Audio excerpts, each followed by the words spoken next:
नमस्कार, हरियाणा न्यूज देख रहे हैं आप और मैं हूं आपके साथ चविश कात्री। वोट चोरी को लेकर कांग्रेस का सियासी पारा लगातार हाई है। इसी को लेकर 14 दिसंबर को रामलीला मैदान में महारैली होनी है कांग्रेस की तरफ से। और साथ ही आपको बता दें कि इस रैली को लेकर कांग्रेस की तरफ से लगातार लंबे समय से तैयारी जो है वो की जा रही है। तो 14 दिसंबर को कांग्रेस की महारैली होनी है, जिसमें कांग्रेस के राष्ट्रीय अध्यक्ष मल्लिकार्जुन खड़गे, राहुल गांधी, प्रियंका गांधी, हरियाणा से कांग्रेस अध्यक्ष राव नरेंद्र सिंह, भूपेंद्र हुड्डा समेत तमाम वरिष्ठ नेता और कार्यकर्ता शामिल होंगे। कांग्रेस नेताओं ने सरकार पर वोट चोरी का आरोप लगाया है, जिसको लेकर कांग्रेस दिल्ली से एक बड़ा संदेश देने की तैयारी में है। मीटिंग थी तो 14 तारीख को रैली है दिल्ली में। उस रैली में मल्लिकार्जुन खड़गे जी, राहुल जी, सोनिया गांधी जी, प्रियंका जी आएंगे। और जो मुद्दा है वोट चोर गद्दी छोड़ का, हरियाणा में तो बहुत जाती हुई, हरियाणा की तो सरकार ही चुरा ले गई। ये कहीं नहीं होगा। 5 तारीख को चुनाव हुआ, शाम को वोटिंग हुई 9 बजे 61.09। 6 तारीख को बता दिया इलेक्शन कमीशन 65.65 और 8 को गिनती है, 7 की रात को बता रहे हैं 67.90। 7% वोट का, भाई मशीन में कैसे 7% वोट पड़ गई, इसका जवाब आज तक इलेक्शन कमीशन ने नहीं दिया है। और ये सवाल है प्रजातंत्र का। अगर इलेक्शन कमीशन निष्पक्ष नहीं होगा तो प्रजातंत्र भी नहीं रह सकता, हमारा संविधान भी नहीं बच सकता। ये इन मुद्दों को लेकर रैली हो रही है कि 14 दिसंबर रविवार को रामलीला मैदान में कांग्रेस पार्टी की बहुत बड़ी रैली होने जा रही है। जो हमारे नेता आदरणीय राहुल गांधी जी ने जो सवाल उठाया था मीडिया के समक्ष में, किस तरह हरियाणा में बनती हुई सरकार को चोरी किया गया, वोट चोरी करके सरकार बनी, अवैध सरकार बनी, उसके खिलाफ में ये एक राष्ट्रव्यापी आंदोलन है। संविधान को बचाने के लिए, लोकतंत्र को बचाने के लिए ये कार्यक्रम किया जा रहा है। और इस विषय में हमने पूरे हरियाणा में सभी जिलों में गए हैं, ज्ञापन भी दिया है महामहिम राष्ट्रपति जी के नाम से, रोष प्रदर्शन भी हुआ है, कैंडल लाइट्स भी की गई है, पुतले भी जलाए गए हैं। पूरी तरह से लोगों का, हरियाणा के लोगों में इस बात को लेकर उत्साह है कि हमारे नेता ने हमारी बात को उठाया और 14 तारीख को दिल्ली पहुंच के हजारों की संख्या में एक बहुत बड़ी रैली दिल्ली में की जाएगी। तो 14 दिसंबर को दिल्ली के रामलीला मैदान में कांग्रेस की तरफ से एक महारैली की जाएगी और इस बार कांग्रेस इस रैली को बहुत बड़ी रैली मानकर चल रही है, क्योंकि वोट चोरी को लेकर जिस तरीके से कांग्रेस नेता राहुल गांधी की तरफ से इतना बड़ा ब्यौरा प्रेस कॉन्फ्रेंस के दौरान तमाम जानकारियां दी गई और इसीलिए अब इन्हीं सब मुद्दों को लेकर कांग्रेस महारैली करने जा रही है 14 दिसंबर को, जिसको लेकर लंबे समय से तैयारियां चल रही हैं। लगातार बैठकों का दौर हरियाणा में भी देखने को मिला, दिल्ली में भी देखने को मिला। अब देखने वाली बात होगी कि जब ये महारैली होगी तो इसका क्या कुछ असर जो है वो देखने को मिलेगा। अपराजिता हमारे साथ जुड़ गई हैं। अपराजिता, 14 दिसंबर को दिल्ली के रामलीला मैदान में महारैली होगी, क्या लग रहा है कितना असर इस महारैली का देखने को मिल सकता है? बिल्कुल, देखिए चविश का कई मुद्दे उठाए जाएंगे, यानी मुख्य जो मुद्दा रहेगा वो वोट चोर गद्दी छोड़ तो रहेगा ही। इसके साथ साथ पूरे राष्ट्र स्तर पर कांग्रेस, महंगाई, बेरोजगारी, इसके अलावा जिस प्रकार से जो रुपया का जो सबसे ज्यादा अभी रिकॉर्ड में सबसे नीचे चल रहा है, आज तक इससे ज्यादा कभी नीचे डॉलर के मुकाबले रुपये की कीमत नहीं रही, उन तमाम मुद्दों को इस रैली में उठाया जाएगा। दरख्वास्त किए जा रहे हैं कि सभी इस महारैली में पहुंचे, यानी कांग्रेस के कार्यकर्ताओं से तो किया ही जा रहा है, इसके साथ साथ जिम्मेदारी भी दी गई है खास तौर पर उन्हें, यानी जो दिल्ली से लगे हुए राज्य हैं, चाहे वो हरियाणा हो जाए, उत्तर प्रदेश हो जाए, राजस्थान हो जाए, जिम्मेदारी दी गई है कि बड़े स्तर पर लोगों को यहाँ पर लाया जाए, उन्हें जागरूक किया जाए। साथ ही ये भी कहा जा रहा है नेताओं के द्वारा कि जो भी लोग चाहते हैं कि डेमोक्रेसी के हिसाब से हमारा देश चले, उन लोगों से दरख्वास्त किया जा रहा है कि इस महारैली में जरूर शिरकत करें।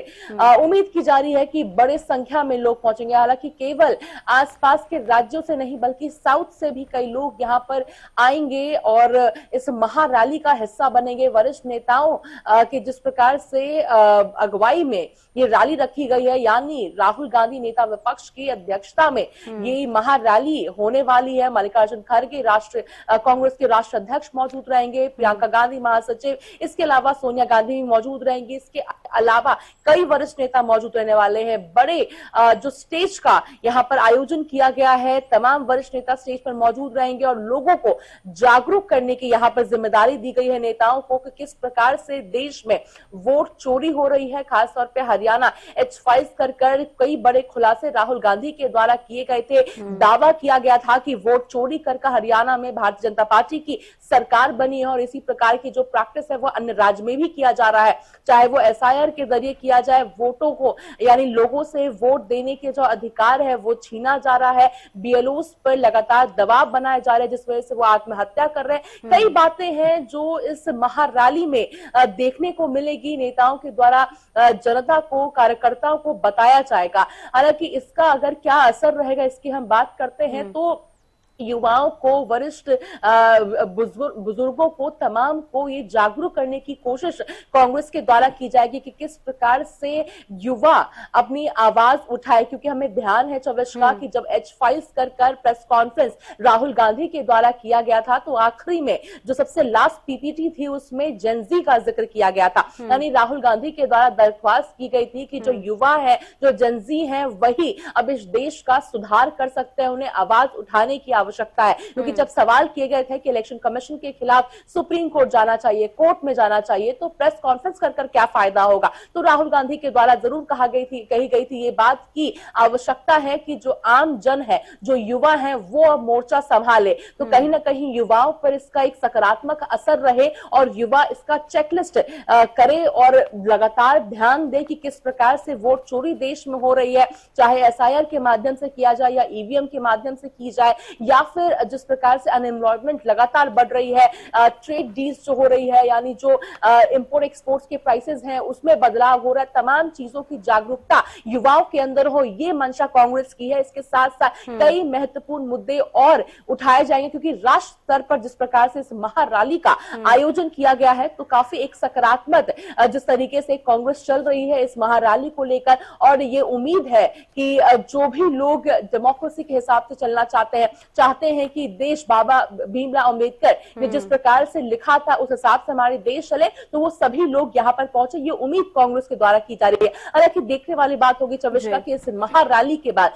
इसका क्या असर आम जन में, युवाओं में खास तौर पर देखने को मिलता है। बिल्कुल, कांग्रेस की तरफ से जो तैयारी की गई है अपराजिता, देखना होगा कि 14 दिसंबर को किस तरह की स्थितियां वहां पर और परिस्थितियां देखने को मिलेंगी और कितना असर इस महारैली का होगा। बेहद शुक्रिया जुड़ने के लिए और तमाम जानकारी देने के लिए। तो देखिए, आपको बता दें कि कांग्रेस की महारैली 14 दिसंबर और दिल्ली के रामलीला मैदान में होने वाली है। इसको लेकर तमाम तैयारियां पूरी हो गई हैं। कांग्रेस इसको राष्ट्रव्यापी आंदोलन कह रही है क्योंकि देश की जनता को ये बताना है जो SIR का मुद्दा है, साथ साथ वोट चोर, गद्दी छोड़, इसके अलावा और भी कई सारे मुद्दे हैं जिसको लेकर कांग्रेस ये महारैली कर रही है। और इसी पर अब ज्यादा बातचीत के लिए कांग्रेस प्रवक्ता राय सिंह हमारे साथ जुड़ गई हैं। बहुत स्वागत है आपका। बीजेपी प्रवक्ता नेहा धवन भी हमारे साथ जुड़ गई हैं। बहुत स्वागत है नेहा जी आपका भी। धन्यवाद। सबसे पहले मैं राय सिंह आपका ही रुख करना चाहूंगी। राय सिंह जी, जिस तरीके से कांग्रेस की तरफ से बड़ी महारैली की जा रही है, राष्ट्रव्यापी आंदोलन इसको कहा जा रहा है, कांग्रेस कितनी तैयार नजर आ रही है इस महारैली को लेकर? देखिए, जिस प्रकार आपकी सम्मानित रिपोर्टर ने ग्राउंड पर जाकर महारैली का जो कवरेज करने का आगे आप हम सबको बताया है, इसी कड़ी में मैं आपको विश्वास दिलाता हूँ कि कांग्रेस अपनी विचारधारा के अंतर्गत लोकतंत्र को बचाने के लिए, हमारा जो इतिहास रहा है, हम कभी भी, चाहे वो अंग्रेजों का शासन रहा हो, चाहे सत्ता में अहंकारी लोगों का शासन रहा हो, हमने हमेशा से जनता की भावना के साथ मिलकर काम किया है। उसी कड़ी में देखिए, हमारा मुद्दा है कि वोट चोर, गद्दी छोड़, उसके पीछे बहुत कारण है। आपने देखा कि किस प्रकार लोकसभा चुनाव के बाद हरियाणा का चुनाव हुआ और महाराष्ट्र का चुनाव हुआ। दोनों चुनाव में और लोकसभा चुनाव के मतदान में वोट की संख्या में इन्होंने इतनी अधिक बढ़ोतरी की। मतदान के दिन भी जब चुनाव आयोग, आज से अब परंपरा रही है पहले तक कि चुनाव के मतदान के दिन चुनाव आयोग एक आंकड़ा देकर मतदान को समाप्त करने की बात करता था, लेकिन चुनाव आयोग ने भाजपा के संरक्षण में, हमारा आरोप है कि चुनाव के दिन अगले दिन 12 बजे तक 6.5 से 7% वोट बढ़ाकर दिखाई, जो बिल्कुल पहले दिन से ही लगता था कि ये लोग षड्यंत्र कर रहे हैं। और जब परिणाम आया इस प्रकार, आप देखिए कि परिणाम में पूरा हरियाणा के हर इलाके के अंदर, हर गांव गली में, हर कुत्ते में, हर वर्ग व्यवसाय में, और खासकर भाजपा के नेताओं ने भी मुबारकबाद जिन्होंने पहले दे रखी थी, और परिणाम बिल्कुल जो कांग्रेस के विपरीत आया तो लोग हैरान रहे। और जब हैरान होने के बाद कांग्रेस ने जांच की, अपने तरीके से चुनाव आयोग को कोई सहयोग नहीं रहा। जननायक राहुल गांधी जी ने जिस प्रकार बढ़ी हुई वोट को, और एक ब्राजील की मॉडल के 25-25 वोट, एक छोटे से मकान में जहाँ 2 लोग रह सकते हैं, 200 वोट, 500 वोट, और ऐसे कई उदाहरण पूरे हरियाणा के अंदर लाखों वोट उन्होंने फर्जी बनाई। अब वो सब बातें जनता के सामने हमने आरोप लगाया, बिल्कुल पत्रकार साथियों के साथ समक्ष रखकर। 2 महीने हो गए, अभी तक भी भाजपा के मुख्यमंत्री या किसी बड़े आधिकारिक नेता ने, जिसकी जिम्मेवारी बनती है कि हमारे 4 महीने पहले जो आरोप लगाए गए हैं उन आरोपों का जवाब नहीं दे पाए।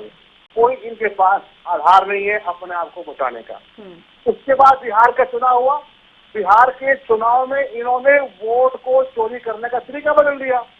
चुनाव आयोग के आचार संहिता में बड़ा स्पष्ट लिखा है कि आप वोट की चोरी नहीं कर सकते, आप वोट प्रभावित नहीं कर सकते, लेकिन इन्होंने चुनाव आयोग में लिखा है आचार संहिता में कि वोट खरीदना, बहकाना, डराना, धमकाना और किसी भी प्रकार से जातिगत धर्म के आधार पर लोगों से आप दबाव करके या उनके मुद्दे उठाकर वोट को प्रभावित नहीं कर सकते।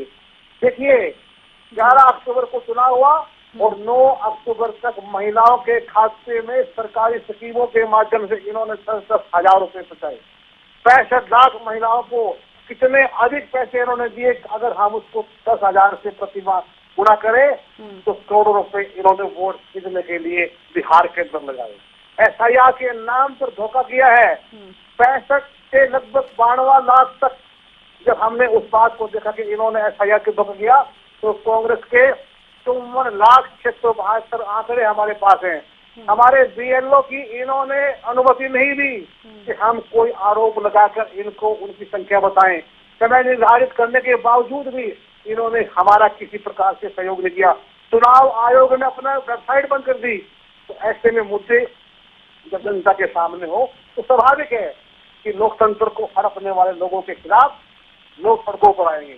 उसी को लेकर जननायक राहुल गांधी जी के नेतृत्व में पूरे हरियाणा से भारी संख्या में लोग उस महारैली में पहुंचेंगे और ये प्रयास होगा जनता का। उसके बाद कांग्रेस की रणनीति आगे बढ़ेगी।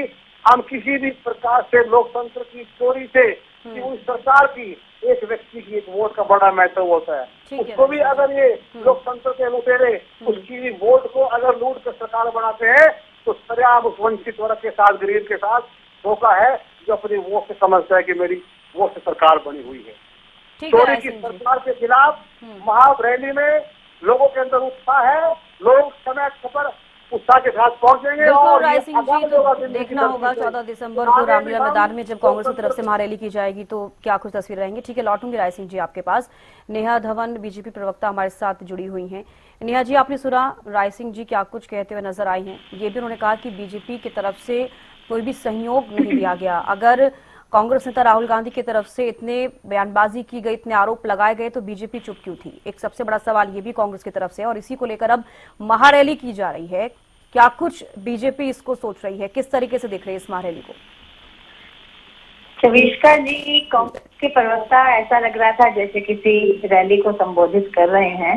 अच्छा भाषण लगा मुझे इनका, क्योंकि जब हम किसी रैली को संबोधित करते हैं तो जनता जो सुनना चाहती है या जनता को जो हम सुनाना चाहते हैं वो बढ़ चढ़कर उसमें कितने मर्जी झूठ लपेट दें चाशनी में, वैसा ही कुछ भाषण ये लग रहा था। मैं एक बात पर ध्यान आकर्षित करना चाहूंगी। सबसे पहले राय सिंह जी ने जो अपनी बात की शुरुआत की, उन्होंने हरियाणा में वोट चोरी को लेकर अपनी बात कही। एक तरफ तो उन्होंने पूरी दलील देते हुए ये कहा कि लाखों वोट फर्जी हरियाणा में बनवा दिए गए। कोई इनसे ये पूछने वाला है, चाहे आप चाहे मैं, और जनता तो ये बात समझ ही गई है कि इन तिलों में कोई तेल बचा नहीं है जिनको ये पीसे जा रहे हैं। आप और मैं ये प्रश्न इनसे अभी इसी वक्त पूछ सकते हैं कि जब लाखों वोट हरियाणा में नए फर्जी वोट बनाए जा रहे थे, तो जो ये भाषण में हमारे मीडिया पर बैठकर और लोगों के सामने बोलते हैं कि हमारा जमीन पर कैडर है कांग्रेस का, हमारे कार्यकर्ता हैं, हमारा पेपर पे संगठन नहीं है, जमीन पर संगठन है, वो संगठन कहाँ था? वो बड़े नेताओं का ध्यान कहाँ था? शुरुआत की पहली लाइन राय सिंह जी की थी कि हम जनता के लिए काम करते हैं, तो जनता के बीच में, इसका मतलब तो ये थे ही नहीं, ये गायब थे जब लाखों वोट हम फर्जी हरियाणा में चुनाव से पहले बनवा रहे थे। तब इसका मतलब तो ये लोग गायब थे, जनता के बीच में थे ही नहीं। अगर जनता के बीच में होते तो इनको ये लाखों फर्जी वोट बनते दिखाई और सुनाई पड़ते। खाली भाषणों का ये मुद्दा रह गया है शविष्का जी। संसद के अंदर स्पष्टता से एक एक प्रश्न का उत्तर हमारे नेताओं ने दिया, गृह मंत्री जी ने दिया, हमारे प्रधानमंत्री जी ने इनके एक एक प्रश्न का उत्तर दिया, एक एक जवाब इतिहास का लेकर और साथ में टेक्निकल आंसर और स्पष्टता से विद प्रूफ आपको दिया कि वो चोरी किस बात की। आपकी हरकतों की वजह से जो ये हरकतें कर रहे हैं हरियाणा में, 45 दिन जब कानून में लिखा है कि 45 दिन तक आप कोई भी ऑब्जेक्शन रेज कर सकते हैं, 45 दिन तक कोई ऑब्जेक्शन नहीं आता है। उसके बाद जब 45 दिन के बाद पता है प्रक्रिया खत्म हो जाएगी, सीसीटीवी फुटेज हट जाएगा, आप 48वें दिन पर आइए या 46वें दिन की सुबह 9 बजे आइए, और चाहे आप आइए 150 दिन बाद। वो मांगने का क्या मतलब है? आप प्रेस कॉन्फ्रेंस करते हैं, वोट चोरी की बड़ी बड़ी स्क्रीन लगाकर नाटकबाजी करते हैं, लेकिन आप इलेक्शन कमीशन के पास शिकायत लेकर नहीं जाते हैं। जब 50 वर्षों तक कांग्रेस की सरकार सेंटर में होती है, तब चुनाव आयुक्त में किस तरह से नियुक्ति की जाती थी, प्रधानमंत्री जी नियुक्ति करते थे, सबको पता। लेकिन तब तक का दृश्य आपको याद नहीं रखना है। लेकिन हमने उसके लिए कानून बनाया 2023 में, उस पर आपत्ति नजर आने लग गई। जब सिफारिश से बनते थे प्रधानमंत्री की, जब इंदिरा गांधी जी, राजीव गांधी जी खुद अपने मनपसंद चुनाव आयुक्त लगाते थे, तब इनको कोई आपत्ति नहीं थी। लेकिन जब हम कानून के दायरे में सुप्रीम कोर्ट की निगरानी में जब हम नियुक्ति करते हैं, तो इनको आपत्ति नजर आती है। ईवीएम को लाने वाले कौन थे? ईवीएम को लाने वाले कौन थे? ईवीएम पर ट्रायल करने वाले कौन थे? राजस्थान में, दिल्ली में ट्रायल करने वाले ईवीएम मशीन का कौन थे? कांग्रेस ही थे। उसके बाद जब हम 2014 में ईवीएम को लागू करते हैं, ईवीएम से निष्पक्ष कराते हैं चुनाव, तो इनको आपत्ति नजर आती है। जहां जहां ईवीएम से चुनाव होता है कांग्रेस जीत जाती है, वहां पर ईवीएम बहुत अच्छी है, वहां पर हमारी सेटिंग फेल हो जाती है। लेकिन जहां पर ये हारते हैं, वहां पर ईवीएम खराब होती है, वहां पर वोट चोरी नजर आती है। वोट चोरी का जब हम विपक्ष में थे, हमारे सामने ऐसे कितने उद्दंड एग्जाम्पल आते थे कि बूथ कैप्चरिंग वहां हुई, फर्जी वोट बैलेट पेपर पर बिहार में डाले गए, नक्सल के एरिया में डाले गए, छत्तीसगढ़ में डाले गए, झारखंड उस समय नहीं था मानती हूँ, लेकिन आज के परिप्रेक्ष्य में बात कर रही हूँ कि उन सुदूर इलाकों में बूथ के बूथ कैप्चर कर लिए जाते थे, एक व्यक्ति को डालने नहीं दिया जाता था वोट, और उनके वोट कोई और डालता था। और पूरी की पूरी जब बॉक्स खोला जाता था तो एक ही पक्ष के वोट नजर आते थे।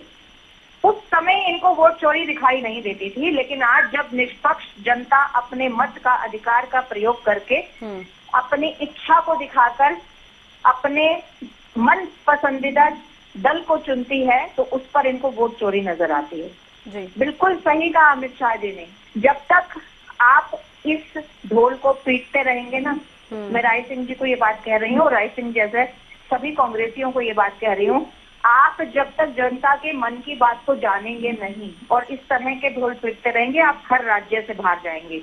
आज देश का नक्शा देखिए कविष्का जी, इतनी बड़ी संख्या में अगर आज राज्यों में भारतीय जनता पार्टी की सरकार है, केंद्र में सरकार है एनडीए की, क्या जनता के मन को कांग्रेस पढ़ नहीं रही है? इससे स्पष्ट नहीं होता। कविष्का जी, मैं पूछने का की अधिकारी नहीं हूँ कि आपने वोट किसको डाला, लेकिन अंतर मन से पूछिए। आपने भी निष्पक्ष वोट डाला है, मैंने भी निष्पक्ष वोट डाला है, हमारा मत जो हमारा मन है उसी पर ही डाला है। जिस तरह की वोट चोरी की ये बात कर रहे हैं, मुझे लगता है कि जिनके इतिहास वोट चोरी से भरे होते हैं ना, इसीलिए उनको सामने आईने में भी वही नजर आता है। बिल्कुल नेहा जी, बिल्कुल देखिए, जैसे कि आप भी कह रही हैं कि बीजेपी जनता के मन को भाप लेती है और ऐसे ही कांग्रेस जनता के मन को नहीं भाप पा रही है। अब ये जो महारैली 14 दिसंबर को होनी है, देखना होगा कि क्या कुछ रहेगा उस दौरान। और जैसे कांग्रेस कह रही है कि जेनजी का जो जिक्र किया जा रहा है या फिर युवाओं को बताया जाएगा कि आखिरकार बीजेपी क्या कर रही है, तो देखने वाली बात होगी जब रैली होगी कैसी समस्याएं और कैसे लोगों को चीजें बताई जाएंगी और कैसे उन चीजों को भी जनता समझ पाएगी। चलिए, बेहद शुक्रिया नेहा जी आपका जुड़ने के लिए, और साथ ही साथ राय सिंह जी आपका भी जुड़ने के लिए और तमाम बातचीत के लिए। तो देखिए, आपको बता दें कि 14 दिसंबर को रामलीला मैदान में कांग्रेस की तरफ से महारैली की जाएगी और दिल्ली में कांग्रेस की वोट चोर गद्दी छोड़ महारैली होनी है, जिसमें कांग्रेस के राष्ट्रीय अध्यक्ष मल्लिकार्जुन खड़गे, राहुल गांधी, प्रियंका गांधी, हरियाणा से कांग्रेस अध्यक्ष राव नरेंद्र सिंह, भूपेंद्र हुड्डा समेत तमाम वरिष्ठ नेता और कार्यकर्ता शामिल होंगे। अब देखना होगा कि कांग्रेस की महारैली कितनी सफल होती हुई नजर आती है।